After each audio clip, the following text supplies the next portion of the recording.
All right, good morning, everyone. Thursday, May 29th, 9 a.m. Government Operations, Military Affairs, House of Representatives.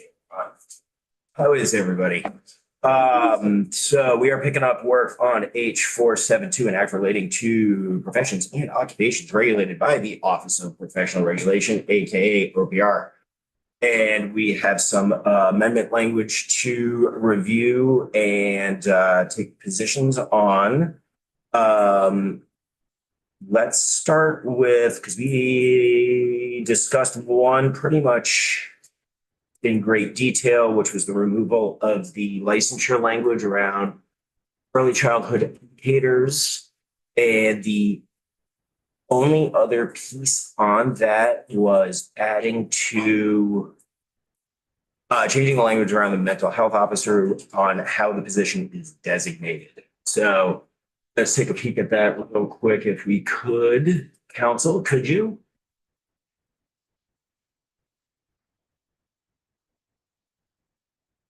Morning, everybody. Thank you for having me in, committee members. For the record, my name is Tim Deflin, Legislative Counsel.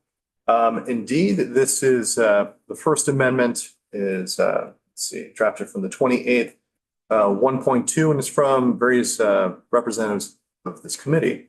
And the only three instances of amendment. The first one is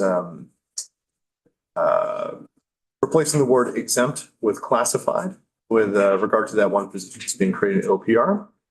The second is removing the entirety of the early educator licensure sections. And then the third really just kind of corrects the section numbers created by that gap that's left, and then removes reference to the early educator licensure features in effective dates.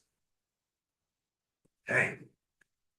The second amendment is, let's see, here we go.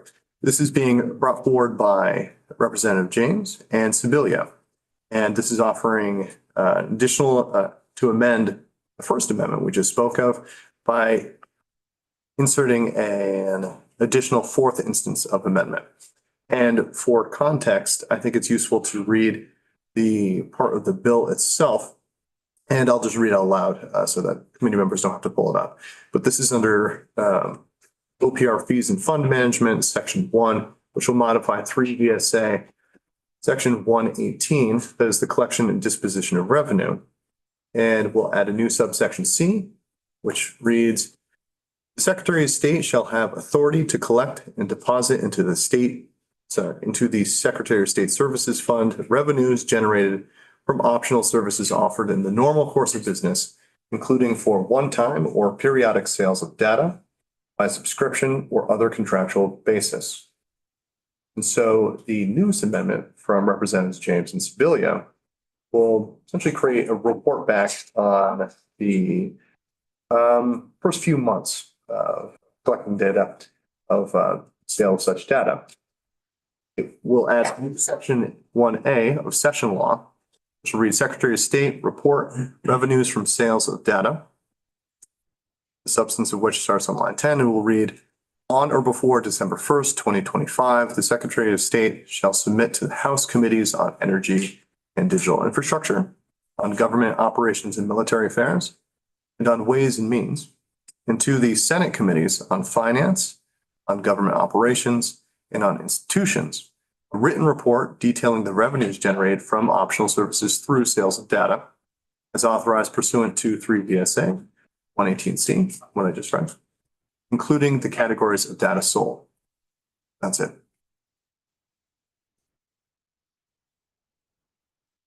Any questions on either of those two pieces? All right, Megan. I don't have a question. I just want to make a comment that the James and Sibilia amendment also helped me to be more comfortable with the language in section 1 that directs the Secretary of State to set fees and collect them and deposit them into this fund. So I think a written report will be very helpful to understand what the scope of revenue is going to be and which fees, what fee structure they're going to be using to assess these folks who are, these organizations who are requesting this data. So I'm really comfortable with that now. Thank you to Reps Sibilia and James. All right, any other questions for council on these two pieces? I did want to offer Representative James an opportunity to speak to the thought purpose.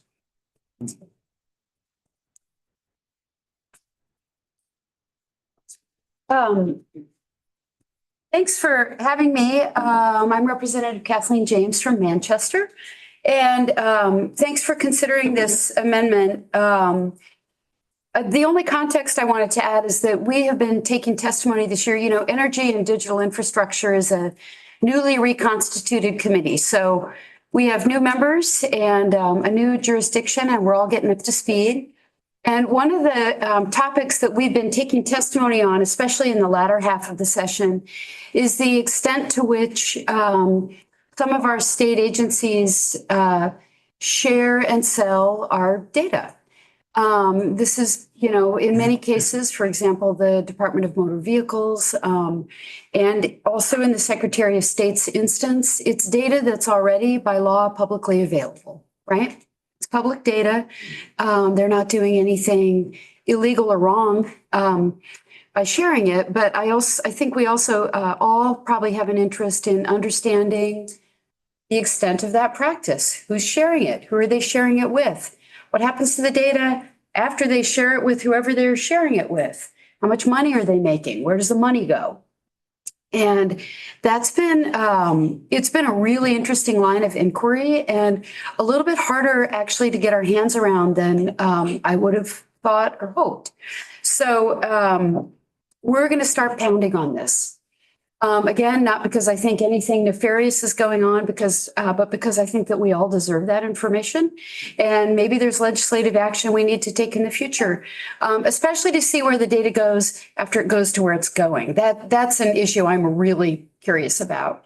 So that's really all this is about, is just to say, like, all right, we're giving you guys authority to start charging for data that is publicly available, that you're already providing. And now we're going to say, all right, you can recoup a fee for that. Okay, come back in December, let us know how it's going. And the Secretary of State was incredibly interested in, they were very amenable, not only amenable, but said they felt it was their responsibility to share this information, which was the response you want to hear, right? So that's really all this is. And the substitute amendment you'll see on the floor this morning was because let's have some caffeine, shall we? Take your time, Madam Chair. I recognized belatedly that the report also needed to go to Ways and Means. That's all that is. So it's a fee. So I think we're all on a good journey together, Yeah. right? On figuring all this stuff out. It's not, it's really not as clear as it should be or could be. Any questions? Forgotten. Want to say that this does make me feel more comfortable knowing that, okay, we're going to charge the fees.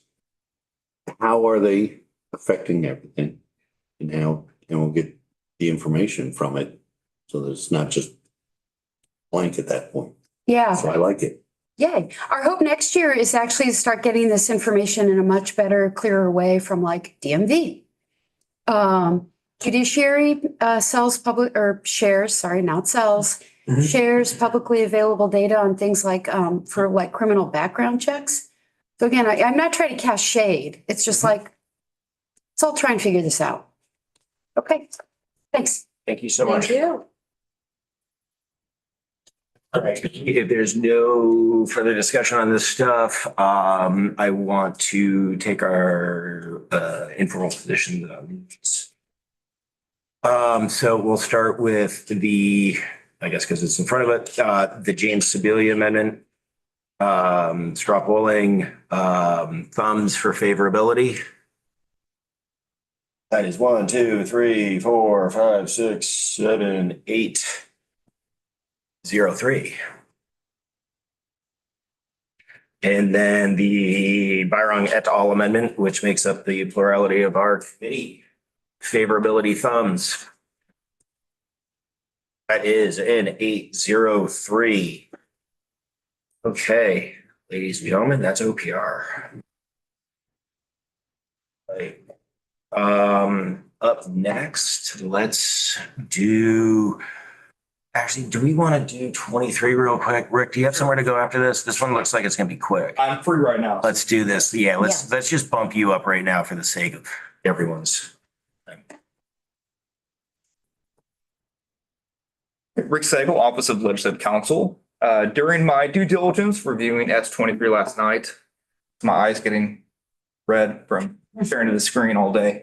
I was looking at the definition, it's the first one, deceptive and fraudulent synthetic media, and realized that the version that this committee reported out yesterday doesn't clearly include images. And I think it's a technical oversight on my part because the definition of synthetic media does specifically say images as well as audio and video recordings. So I drafted an amendment that Representative Waters Evans has signed on to that would update that definition to clearly include images. So let me read you what the current definition is of deceptive and synthetic media. It means synthetic media that appears to a reasonable person to be an authentic recording of a political candidate. And I thought recording, that does not really mean images. That I think mostly means video and audio. Okay. Authentic recording of a political candidate saying or doing something. Also, can an image say or do something? Maybe doing something, but not saying something that injures the reputation of the candidate, etc. So the amendment updates that language to say means synthetic media that appears to a reasonable person, no change there, to be an authentic representation. So we're replacing recording with representation, which I think would include images as well as audio and video of a political candidate, and then deleting the phrase saying or doing something. If a reasonable person thinks that is an authentic representation, it doesn't really have to say or do anything. It can just be an image or a video or audio that a reasonable person thinks is authentic. That's the change, just ensuring that images, because I think you all assumed images would be included in the deceptive media because it's in the definition of synthetic media. So that is I consider it technical, but I wanted to make sure you all were aware of that oversight on my part. That's why it is technically clarifying. All right, I mean, that seems pretty cut and dry to me, and it does make it cleaner language. Thank you very much for that corrective catch. Any questions for council? Thank you for catching that. Yeah. Oh, you're welcome. Okay. Barring any other question or commentary from the table, thumbs for favorability. Got ourselves another 803. Thank you all. Thank you, sir. you. Okay, look at us. Right on schedule. Yes, sir. Let's talk 397. Good morning, Hardly recognize you. Mr. Anders. Streamlined look. Wow. He's had this look for several days. We just haven't We haven't had seen the honor and privilege of his presence. Miss. Good morning, Dr. Anderson. Yeah, my face grows daily. This morning, someone said, "You look like Abraham Lincoln from a distance." I don't know if that's a compliment. You're a duck. Thank you. The committee should have H397, the Senate proposal of amendment. It appears as a strike all. And I also prepared a section by section summary. I don't know if the committee has that, but that might be the easiest way to approach walking through the Senate's proposal of amendment. You have it, man. Yeah. I'm gonna email it to everybody, including Alderman one. Yep. Before we start working through that, I just want to note that I've given you a key to understand where changes are in the bill in the section by section. And that key is an S or an H. The S's are green, the H's are red. So if you see a green S, that means that that section was substantively amended or added by the Senate. And as we work through, I'll describe to you what those changes were. And if you want to do a deep dive on the language, I am very happy to do that deep dive and walk you through the words on the page. But in the interest of time, especially Chris Roop's time, I want to make sure that we move through this as efficiently as possible. Are we prepared? Yes, we have.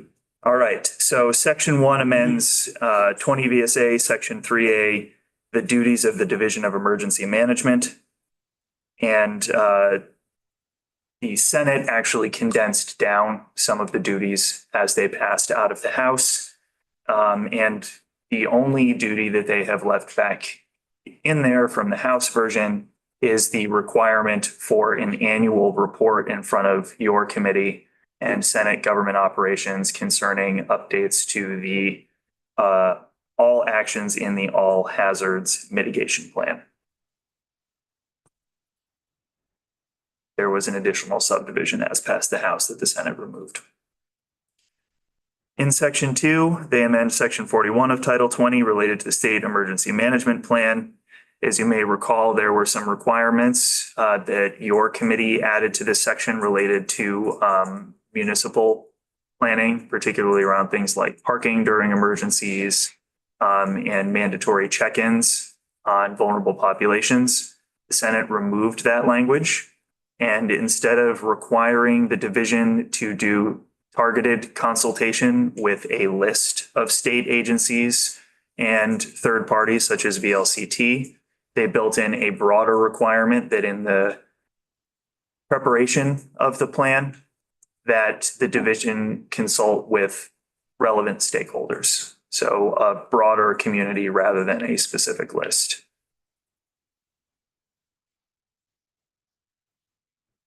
Section 3, this is something that has been added by the Senate. This is an amendment to the Community Resilience and Disaster Mitigation Grant Program to allow the use of those grant funds expressly for a voluntary buyout program.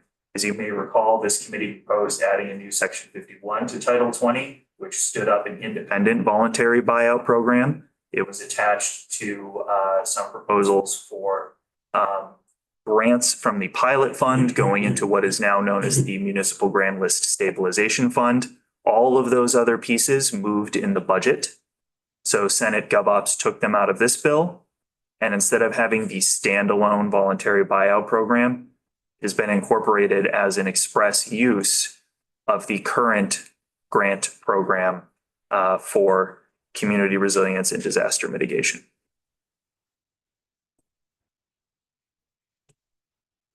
Section 4, this adds 20 VSA section 51. As it passed out of this committee, it was an express requirement for the division to provide access to and implementation of a series of all hazards response resources for municipal corporations. The basic function, which is the municipal corporation submits a request to the division for these resources and the division responds, is still there. But instead of providing resources for the implementation of these things, it is just assistance for municipalities to access these resources. Furthermore, the list of resources that the division must provide access to has been condensed down to 2 categories. And these are resources that the division has, from what I understand of the testimony in the Senate, ready access to. And so as soon as this goes into effect, they'll be able to help link communities to these resources. Section 5, the assessment, needs assessment and report is unchanged. You follow me onto page 2 of the summary, section 6, the unassigned fund balance language. This is part of the municipal finances and indebtedness chunk of the bill, unchanged from the House version. Similarly, the emergency borrowing provisions that you all included in your amendment were not changed. Section 8, the Senate technically did change, but all they did was take your proposal that was removed by House Ways and Means, and they put it back in the bill. And that was the level debt servicing language. Section 9, dam drawdowns, specifically the waivers of applicable permits in anticipation of an intense flooding event that would meet all hazards requirements under 20 VSA Section 9. The Senate comprehensively amended this section. The operative language that allows for the waiver of the permits by the governor in consultation with the Secretary of A&R, that mechanism has stayed the same.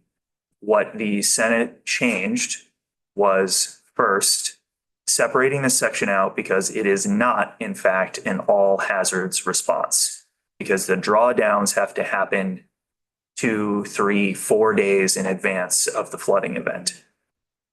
So the state of emergency has not yet been declared.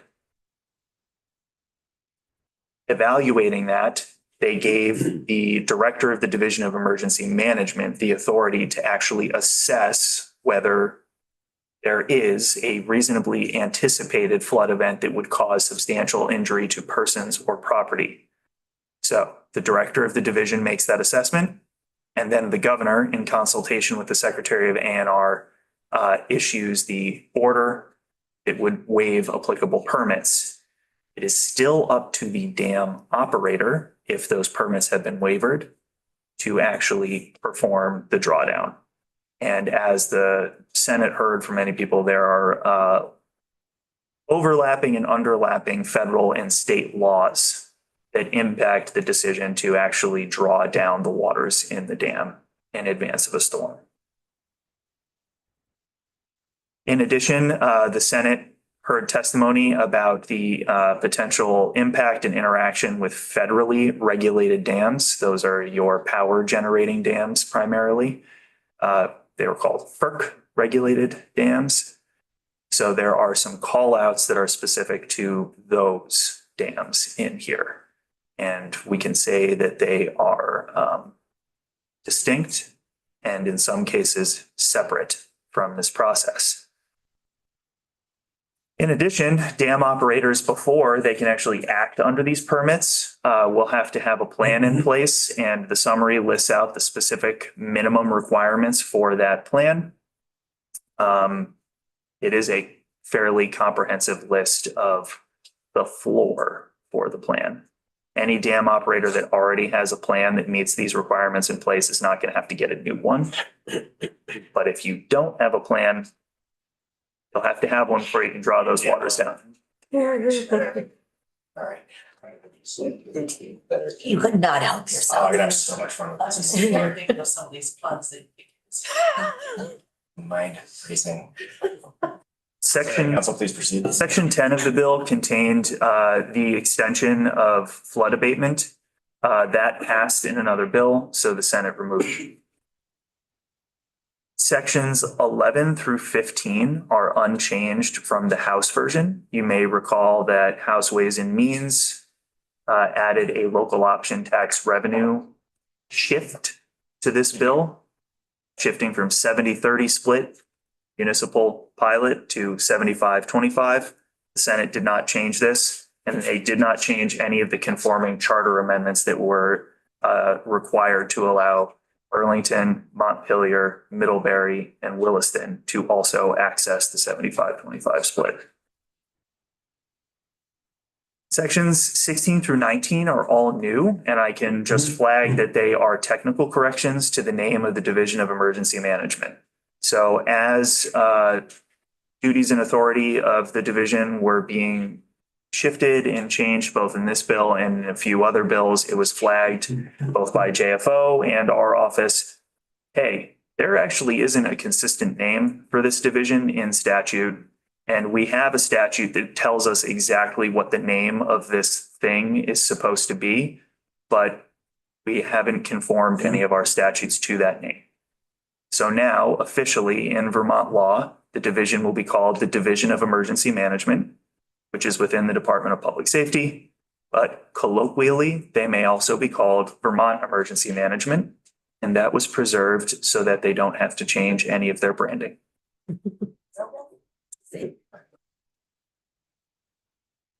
Section 20 is new. It is new, interesting. It might actually be boring for some folks. It adds a new section to the Administrative Procedures Act. And the simplest way of explaining what this does is it is a time freeze. It freezes any reference to federal regulations that are incorporated into state agency rules as of January 1st, 2025. And it preserves the meaning and incorporation of those federal rules until January 31st of 2029, unless the state agency undergoes rulemaking to adjust those references.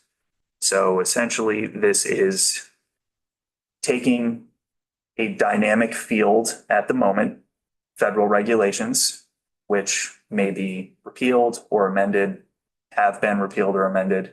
And in order to make it static for purposes of the application of Vermont law, anytime there was a citation to that regulation incorporated into Vermont law, specifically state agency rules, the state is freezing the meaning, right? It's saying we were referring to that regulation at the time the rule was adopted. We are not tying Vermont law to the shifts in federal regulations for this 4-year, 1-month period.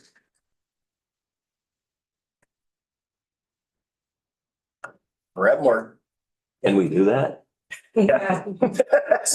We're controlling the meaning of state law, not, it's basically saying regardless of what happens at the federal level, for purposes of the state rules, we're going to keep the meaning that was in place as of January 1st, 2025, unless the agency goes in to change the meaning. So we're just making it static for us. For us, yes. And if there are required changes, so for example, if there's for some reason a shift in the federal regulation requires action by the state, that's something that the agency can do through the rulemaking process to update the incorporation of that federal law. But this will make it so that there will be no automatic changes in state I see. agency rules based on what the feds are doing. Got it. Okay. Thank you. Yeah, there's a huge advantage to incorporating federal regulations by reference, but there's also risks. Okay. Thank you. I'm skipping to section 23 briefly. It repeals this statute effective January 31st, and I put 2025 in the summary, but that's not right. It's 2029. Okay. Section 21, as proposed here, adds session law to refund the city of Barry $437,028 and the town of Milton $184,451 for overpayments to the Ed Fund. It resulted from insufficient retention of tax increment from those municipalities' TIF district funds. Section, Take that home for your town meeting report, remember? We're well aware. that's almost enough to buy a fire apparatus. That is really close. Ooh, if we get two, is it an apparati? Section 22 amends Just wake it up. session law, which was previously amended to extend the city of Barry's TIF indebtedness authority under their TIF district language until March 31st of 2028. The effective dates are staggered. The incorporation of federal regulations section takes effect on passage. Section 11, which is the local option tax section, takes effect October 1st. And that allows tax to prepare for the shift in the revenue share for the ensuing fiscal quarter. And all other sections take effect on July 1st, 2025. There you have it. That's 397 as proposed for amendment by the Senate. Okay. So we had, when we moved this over to the Senate, having received the bill itself pretty late in the first half of the session, we were aware of the fact that they were going to do extensive work over there. So I think this is a result of that understanding. So I want to recognize that and thank our Senate colleagues publicly for the work that they did dialing this in and making it a much stronger bill. Representative Wells-Zach and I stayed in very consistent communication with them. So we were aware of a lot of these changes as they evolved. Do we have any questions for council right now or JFO? Seeing no hands. Thank you, council. I want to recognize emergency management in the gallery. Anything to offer? Feedback? Oh, thank you for all your work in this bill. It's appreciate it. All right. This morning is going so smoothly. Any question or comments? I mean, I'm the reporter on this one, so Rep. Zach and I have communicated very, very regularly on this. So I'm comfortable with the changes. There is a lot. I just wanted to make sure everybody had enough time to run through it after that very detailed and informative summary from council. But Seems good. also, my hope was to concur with their work. So as long as there wasn't any further questions, commentary, or objection, I was going to move forward with a straw. So shall we thumb favorably, folks? That is an 803. Favorable to concur. Senate proposal of amendment. All right. All right, that was very brisk work this morning, team. So just keep an eye on the ball, floor times, things are bouncing around pretty fast. Keep an eye on your phones. Representative Hango, How about reports repeal? the table is yours. I just thought of that, Kate. Sorry, Rep. Nugent. I didn't even run this by you ahead of time, but we had warned everybody that we were gonna ask for any updates. First of all, does anybody need any help? Are people having trouble getting information? Okay, good. If you could respond, Rep. Nugent suggested sending out an email to all of you asking for your recommendations for your specific reports. If you could please respond to that, we can put it in the spreadsheet and then we'll know at least what to do with GovOps reports going forward. So Rep. Nugent will send out that email shortly, asking for input. We'll get it put in the spreadsheet. And Mr. Chair, what about the other committees that were sent letters from our council? Have you heard from any of those committees? I've seen new email traffic. Okay, and If you would like to follow up, that's. may I ask council? Reports repeal.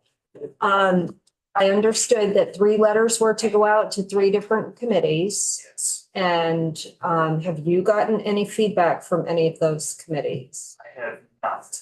Okay, and they were energy and environment Yeah. and agriculture. Okay, so I guess we need to follow up with them. Do we have any recommendations for who else we need to reach out to, or should we put this on hold? This is something for you to think about as well.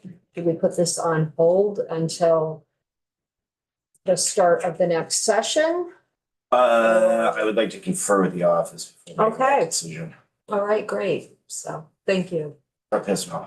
Yes, ma'am. We got a response back from Lauren, her deputy, Secretary of State regarding Act 119, since there was various sections of that bill between Mary Catherine and Rep. Compton and myself, and they dropped the ball, and if I could share the email with you. She says, in October 2017, OPR launched the Next Generation Licensing Platform, NGLP, which was the agency's new online platform for completing and processing licensure applications. It appears that when Act 119 was passed in July of 18, just after the NGLP's launch, when the system was established, OPR did not contemplate the data points within Act 119. After Act 119 was passed, OPR did not build into its new licensing system a way to provide data points for the collection and reporting. Reviewing the reporting requirement in Section 8 of the Act with agency staff, it's clear there was a disconnect between staff who were testifying on this bill and were aware of the reporting requirement and staff who were responsible for legislative implementation at the agency. Importantly, right after 2018 session, I became director and was not aware of this legislative change. Unfortunately, this requirement fell through the cracks due to the legislative leadership change and system requirements. So it is not a surprise that if you've been looking for OPR reporting on these data points, you come up empty-handed. Ultimately, this is my oversight because I was the director when this should have been implemented, and I apologize. As an office, we have been committed to the military community. We dropped the ball. We've been discussing this reporting oversight internally to determine whether we would somehow be able to retroactively retrieve this data going back to 2018. Unfortunately, without a searchable application question field, the only other way would be to get the information would be manually to go through every RN and LNA endorsement application and open documents, each application uploaded to see military training designation for part of their qualification. This effort would be cost prohibitive. There have been hundreds of endorsement applications. In addition to assessing whether we can retroactively gather the data, we have been working on questions we can add to the endorsement application this time to capture the necessary information. It appears that incorporating the new question will be fairly easy and will not require significant cost and staff. We're working on an effort now. I apologize for the agency oversight, and then she just goes on to state that she's sorry that we missed the opportunity and to let us know how she was up to. Okay, thank you. So Tucker, I have a question about that. In the past, I'm sure there have been reports where the ball was dropped and they weren't submitted for whatever reason. To your knowledge, have we ever gone back and asked for retroactive reports that were not submitted? Not to my knowledge.